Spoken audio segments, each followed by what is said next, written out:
네, 안녕하세요. 반갑습니다. 5월 19일 수요일 아침 요양 새벽 묵상입니다. 기도하겠습니다. 태초에 말씀이 계시니라. 이 말씀이 하나님과 함께 계셨으니 이 말씀은 곧 하나님이시니라. 주여, 이 아침에 오늘도 우리에게 말씀으로 찾아와 주심을 감사드립니다. 우리의 눈이 열려지고 우리의 귀가 띄어져서 우리의 온 마음이 활짝 열려져서 말씀으로 우리에게 다가오시는 그 하나님을 만나 뵙게 해주시고 또 그 하나님을 우리의 마음 깊은 곳에 받아들임으로 말씀을 따라 살아가는 이 하루가 되도록 인도하여 주시옵소서. 성령님, 이 예배 가운데 함께 해주시며 말씀 가운데 역사하여 주실 줄로 믿습니다. 예수님의 이름으로 기도하옵나이다. 아멘. 찬송가 205장입니다. 찬송가 205장 찬양하겠습니다.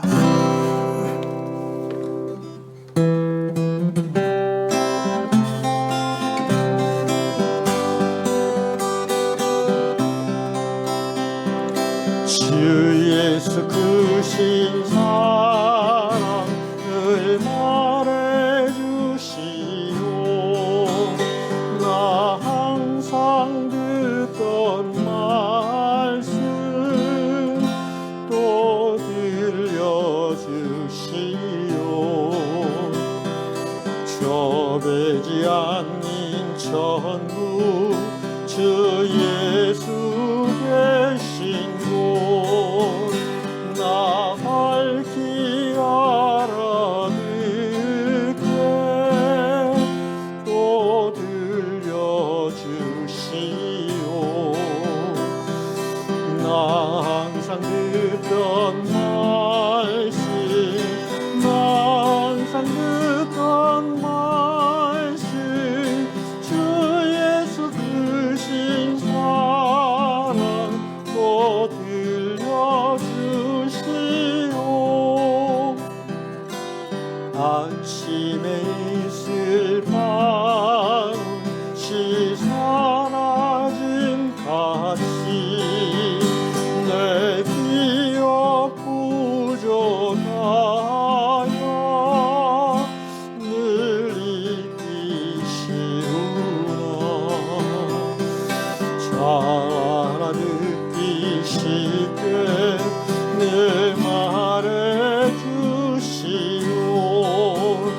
날 구속하신 사랑 또 들려주시오.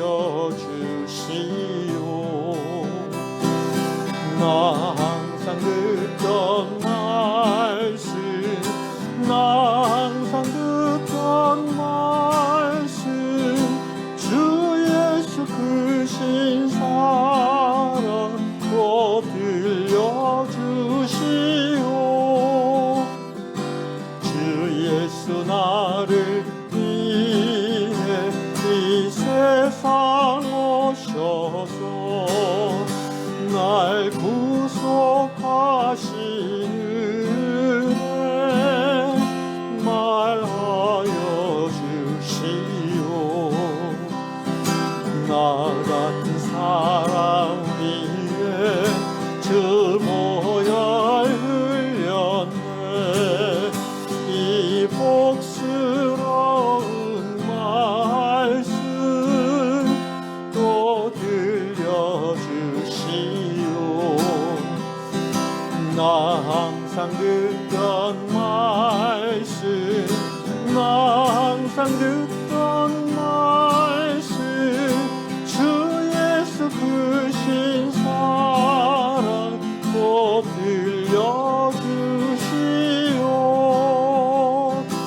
나 항상 듣던 말씀 나 항상 듣던 말씀 주 예수 크신 사랑 또 들려주시오.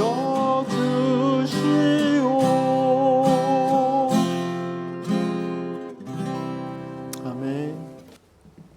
주님 감사합니다. 하나님 말씀 시편 119편 129절로 136절입니다. 주의 증거들은 놀라움으로 내 영혼이 이를 지키나이다. 주의 말씀을 열면 빛이 비치어 우둔한 사람들을 깨닫게 하나이다. 내가 주의 계명들을 사모함으로 내가 입을 열고 헐떡였나이다.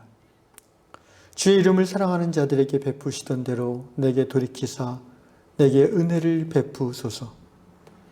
나의 발걸음을 주의 말씀에 굳게 세우시고 어떤 죄악도 나를 주관하지 못하게 하소서.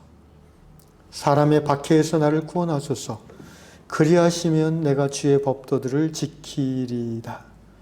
주의 얼굴을 주의 종에게 비추시고 주의 율례로 나를 가르치소서. 그들이 주의 법을 지키지 아니하므로 내 눈물이 시냇물같이 흐르나이다. 아멘. 시편 119편을 읽을 때마다 이 시편을 기록한 분의 하나님 사랑, 말씀 사랑에 감동받게 됩니다. 어쩜 이분은 이렇게 하나님의 말씀을 사랑할까요?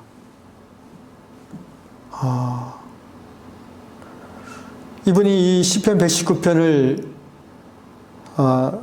기록한, 작성한, 만든 그 시편의 구조를 보면 정말 놀랍습니다. 우리가 알다시피 시편 119편은 시편 150편 중에서 제일 긴 1절부터 176절에 이르는 긴 절로 구성되어 있고요. 그런데 그냥 생각나는 대로 쓴 것이 아니라 아주 치밀한 이 시의 구조를 갖고 있습니다. 이 119편은 각각 8절마다 한 단락으로 나누어집니다. 그래서 총 22절, 22단락이라고 할까요? 22절로 22개의 어떤 파트로 나눠질 수 있고요.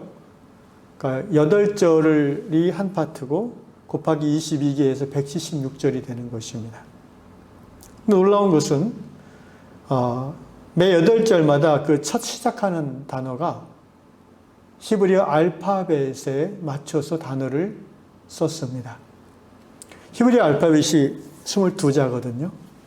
알렙, 벳, 기멜, 달렛, 헷, 바우, 자인 이런 식으로 해서 맨 끝에 타우까지 22개의 알파벳인데요. 이 22개의 단락의 각 시작하는 구절의 첫 단어는 예를 들어서 1장 1절에 나오는 119편 1절에는요.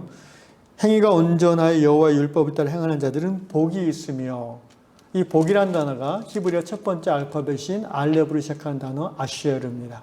그래서 복이 있도다 하면서 이렇게 시작하는 거예요. 번역은 우리말은 행위가 이렇게 나왔는데 원래 원문에는 아쉐르 이렇게 시작하게 되어 있습니다.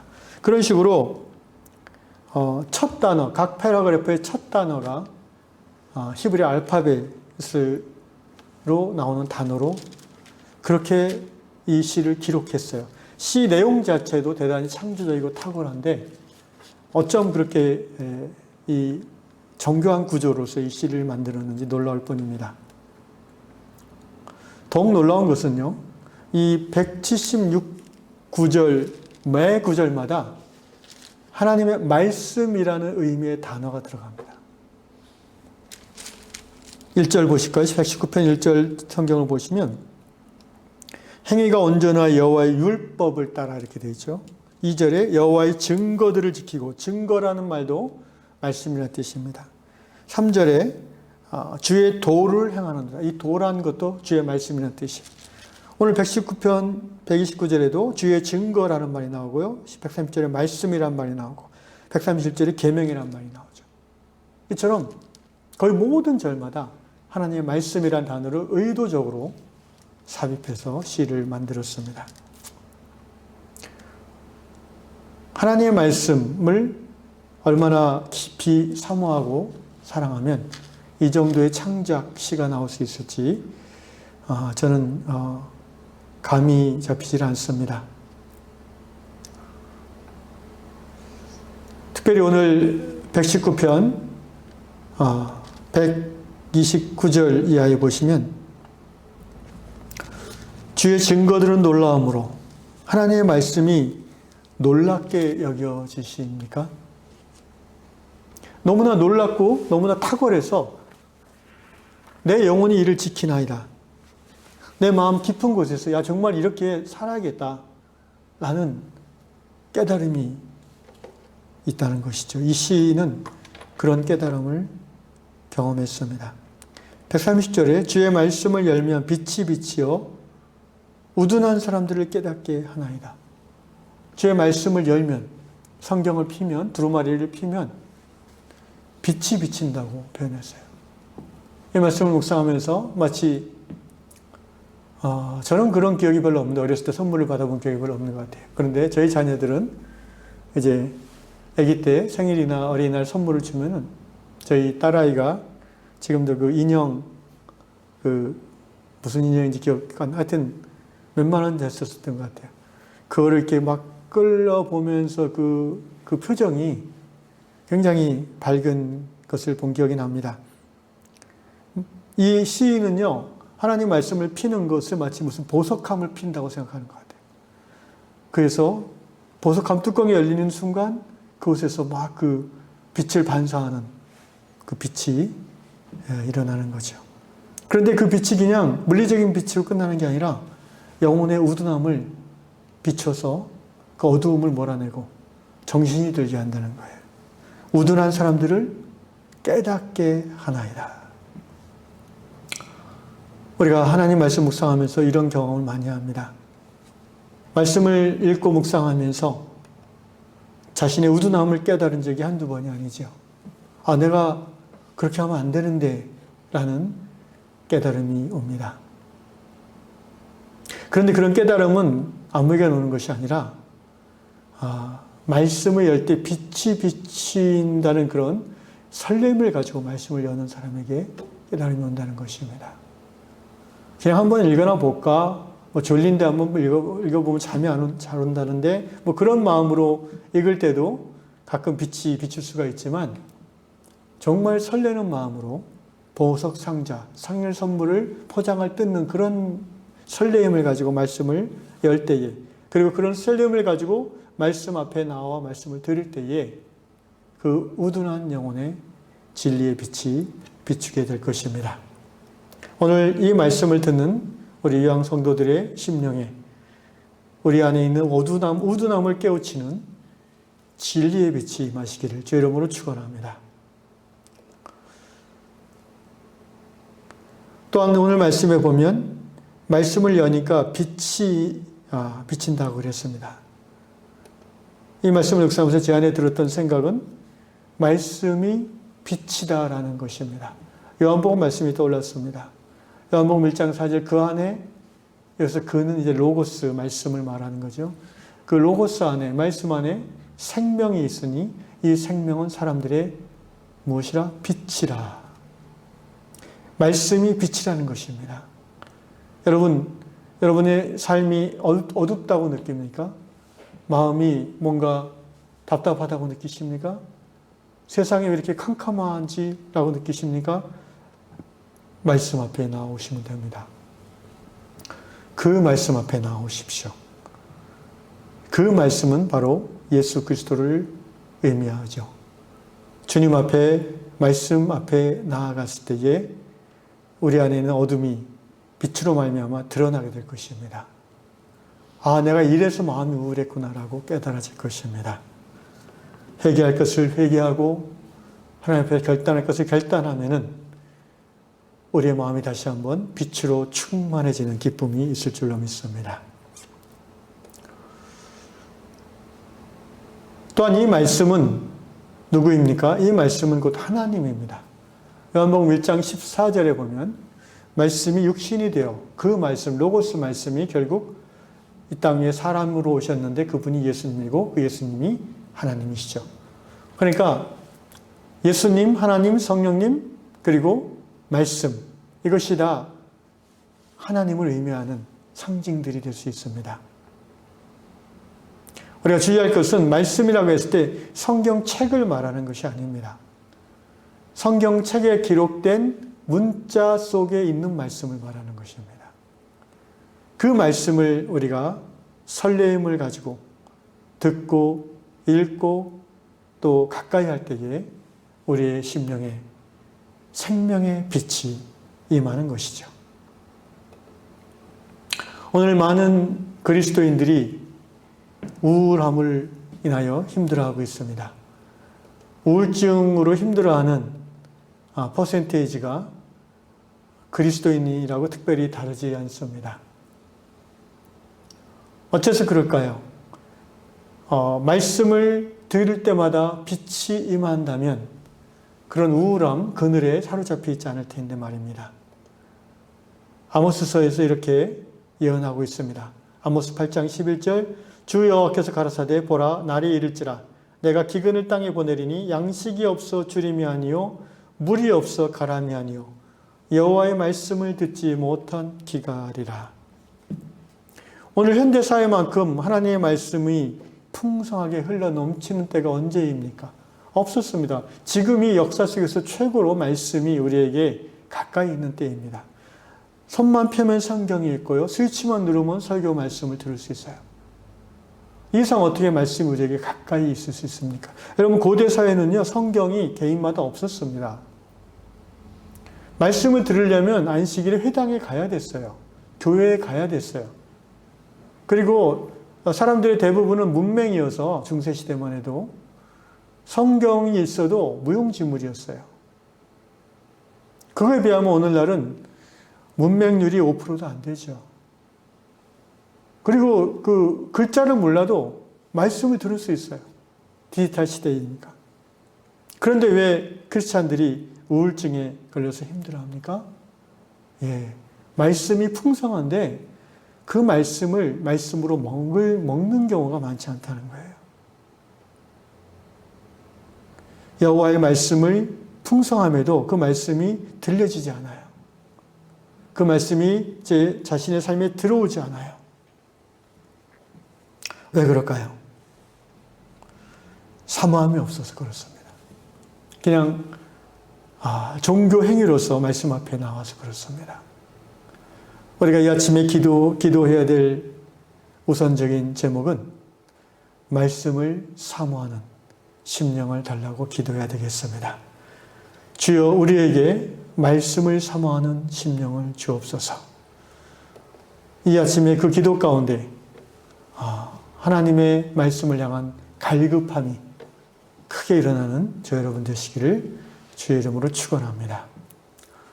미국 속담에 미국 크리스찬들이 하는 농담에 He's a turtle Christian 그런 말이 있다고 합니다. 터틀 크리스찬이라는 말은 이제 거북이 교인이라는 말이에요. 왜 이런 말이 나오냐면 새는 한 9일 정도 먹지 않고도 살아갈 수 있다고 합니다. 사람은 보통 한 12일 정도 먹지 않고도 견딘다고 합니다. 개는 20일 정도 먹지 않고 견딜 수 있다고 합니다. 그런데 거북이는 500일을 먹지 않아도 산다고 합니다. 뱀은 최장 800일까지도. 근데 이제 스네이크 크리스찬 그러면은 너무 힘드니까 터틀 크리스찬이라는 것 같아요. 어떤 곤충들은 한 3년, 1200일 정도를 그냥 이렇게 땅에 묻혀서 아무것도 먹지 않고도 다시 살아난다고 합니다. 여러분, 하나님의 말씀을 제대로 먹지 않고 얼마나 견디고 살고 있습니까? 혹시 터틀 크리스찬은 아니겠지요? 끔찍한 일입니다. 여러분, 한 일주일만 성경 말씀 묵상 안 하고 하나님 말씀 안 보면은 내 말투가 달라지고요.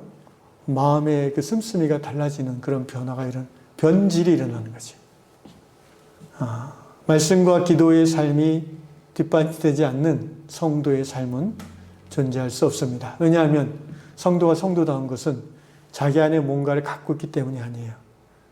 말씀과 기도 속에서 하나님과 연결되어져서 공급받기 때문에 성도다운 삶을 살 수 있는 힘이 주입되는 것입니다. 저희 요한공동체 카톡방에 가끔 성경 말씀을 궁금한 거 올리고 질문한 집사님이 있어서 저는 참 좋습니다. 저는 우리 그 집사님 한 분뿐 아니라 우리 의향의 모든 성도들이 이 카톡방에 그런 질문을 좀 올리면 좋겠습니다. 주로 성경에 대한 질문 말입니다. 또 신앙 일반에 대한 질문도 좋습니다. 영화 감상 이런 건 올릴 필요 없고요. 성경과 신앙에 대한 교회 카톡방이니까. 그래서 그 카톡방에 궁금함 올리고 또 서로 자기 의견을 올리면서 그것이 좀 활성화되면 따로 말씀 카톡방을 하나 만들어서 운영하는 것도 좋을 것 같습니다. 바라기는 이 아침에 하나님 말씀에 갈급해하는 심령을 우리 위한 모든 성도들에게 주옵소서. 다 같이 기도하면 좋겠습니다. 기도합시다. 말씀으로 우리 가운데 오신 주 예수님, 오늘 우리 시대만큼 물질적으로도 풍성하고 또 여기저기서 성경 말씀을 보고 들을 수 있기에 편리한 시대가 일찍이 없었습니다. 그러나 주님, 생각해보면 지난 60년, 70년대 우리나라가 경제적으로 어려울 때에 하나님 말씀을 사모했던 우리의 믿음의 선배들보다도 오늘 우리는 말씀을 사모하지 않는 것 같습니다. 말씀으로 우리 심령에 들어오지 않는 것 같습니다. 주여, 이 아침에 간구합니다. 우리 향의 모든 성도들에게 주의 말씀을 사모하는 심령을 더하여 주시옵소서. 하나님 말씀에 갈급한 마음을 더해 주시고 성령의 인도하신 가운데 정말 성경을 열어서 읽을 때에 빛이 일어나는, 빛이 비추이는 은혜가 있게 하여 주시옵소서. 말씀을 읽지 않고 또 말씀과 멀리 살아가는, 말씀의 법도대로 살지 않는 사람들을 볼 때 오늘 시편 기자는 눈물이 시냇물같이 흘렀다고 했습니다. 주여, 오늘 우리의 삶은 이 말씀에 비춰볼 때 너무나 부끄럽습니다.